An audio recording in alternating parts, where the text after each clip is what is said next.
Hello friends welcome to my channel. यो question चाहिँ one of my favourite हो है। यसमा के छ भने angle AMB 45 degree, angle MSC 15 degree र यसमा यो बिएम र एमसी भने बराबर छ भनेको छ। भने एङ्गल बिएम यसको भ्यालु भने निकाल्नु भनेको छ। यसको भ्यालु कसरी निकाल्नु भन्छ। अब यो हेरौँ कसरी निकाल्ने। हामी के गर्छौँ भने जुन ट्रायंगल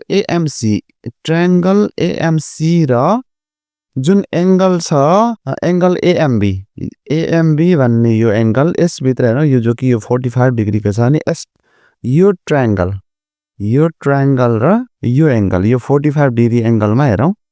यो 45 डिग्री एङ्गलमा हेरौँ। यसमा के छ भने जुन यो 45 डिग्री छ ट्रायंगल एएमसी को लागि यो एङ्गल एएमबी यानी 45 डिग्री एउटा एक्सटिरियर एङ्गल हुन्छ हैन।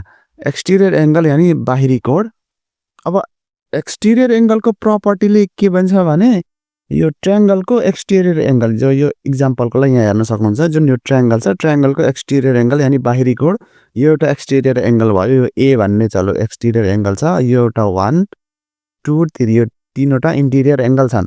भने एक्सटिरियर एङ्गल को प्रपर्टी अनुसार के हुन्छ भने एक्सटिरियर एङ्गल इन्टिरियर अपोजिट को इन्टिरियर एङ्गल्स को समसँग बराबर हुन्छ भन्छ। यानी एङ्गल ए भन्ने कोसँग बराबर हुन्छ भने ठ्याक्कै एङ्गल 1 र एङ्गल 2 सँग ठ्याक्कै बराबर हुन्छ। यसको मतलब यो एङ्गल एएमबी जुन 45 डिग्री छ यो 15 डिग्री र यो 15 डिग्री र यो एङ्गल जसको नाम हो एङ्गल एसीएम यससँग ठ्याक्कै बराबर हुन्छ। यानी यो हुनुपर्छ 30 डिग्री को हैन। यो चाहिँ एक्सटिरियर एङ्गल को प्रपर्टी अनुसार किन 30 + 15 गरेर 45 हुनु पर्यो जुन बाहिरको छ जो एङ्गल एएमबी। अब यो बिएम र एमसी भने बराबर छ। यहाँ हेरौँ यहाँ बिएम र एमसी भने बराबर छ।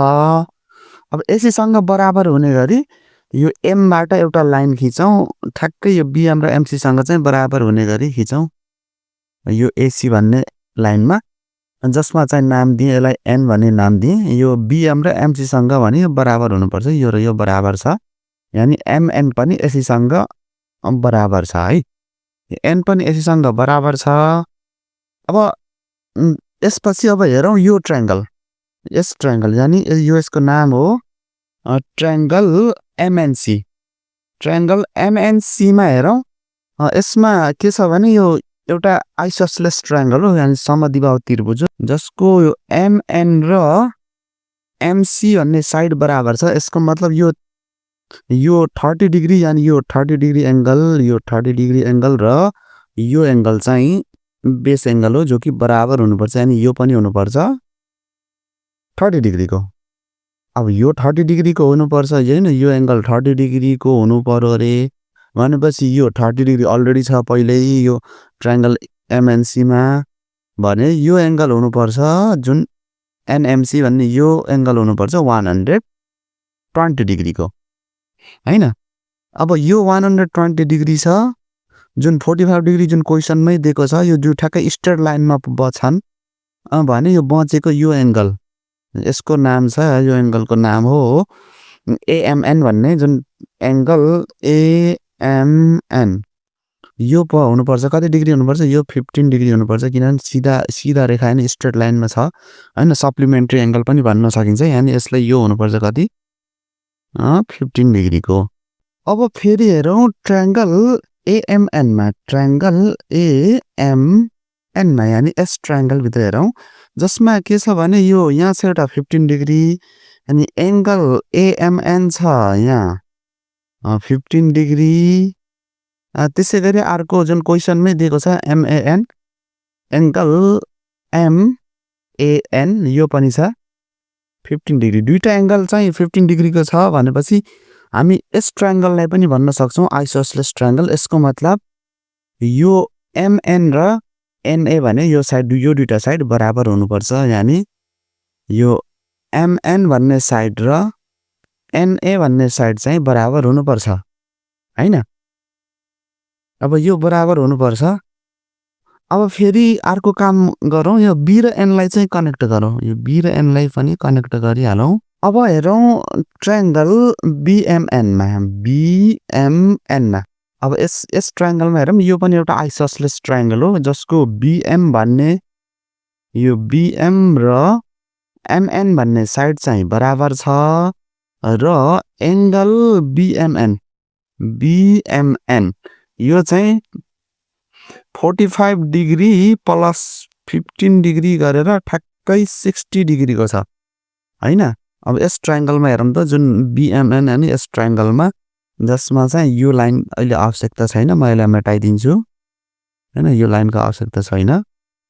अब यसमा चाहिँ यो ठ्याक्क 60 डिग्रीको छ, यो एंगल चाहिँ ठ्याक्कै 60 डिग्रीको छ 45 र 50 गरेर भने यो पनि एउटा आइसोसलेस ट्रायंगल हो भने यसको यो बेस एंगल यो र यो एंगल बराबर हुनुपर्छ, यानी एंगल BNM र एंगल NBM यो चाहिँ बराबर हुनुपर्छ र यो चाहिँ एउटा 60 डिग्री अलरेडी छ भनेपछि यो बराबर हुनुपर्यो भनेपछि यो पनि कति हुनुपर्छ, यो 60 र 60 पनि यो पनि हुनुपर्छ। यसको मतलब यस ट्रायंगल यानी ट्रायंगल BMN को सबै एंगल चाहिँ 60 डिग्री छ हैन।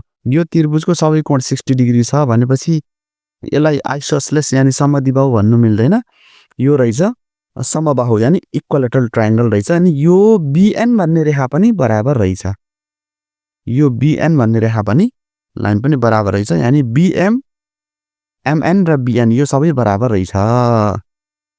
अब फेरि हेरौँ हामी लास्टमा अब यस ट्रायंगल भित्र हेरौँ, म यही ट्रायंगल भित्र लेख्दिएँ जसको नाम हो ट्रायंगल ABN भन्ने छ जसमा चाहिँ BN र NA बराबर छ, BN र NA भन्ने बराबर छ हैन, दुईटा साइड बराबर छ, यो एउटा आइसोसलेस ट्रायंगल हो।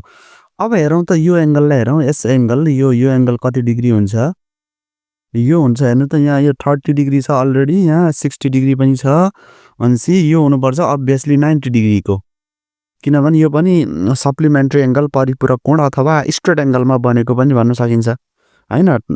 30-60 छ भनेपछि अर्को त अटोमेटिक 90 हुनु पर्यो। अब यो पनि एउटा, अब यो ट्रायंगल छ ट्रायंगल ABN यो पनि एउटा आइसोसलेस हो, यानी यो एंगल बराबर हुनुपर्छ, यो दुईटा एंगल यो दुईटा चाहिँ बेस एंगल भयो, यो दुईटा कति हुनुपर्छ 45 डिग्री र 45 डिग्री हुनु पर्यो यो दुईटा। अब यो 15 डिग्री अलरेडी छ भनेपछि यो x हुनुपर्छ कति हुनुपर्छ x हुनु पर्यो 30 डिग्री, यानी एंगल x कति रहेछ 30 डिग्रीको हैन। अब यसरी हामी यो x को भ्यालु निकाल्यौं। आई होप बुझ्नु भयो होला।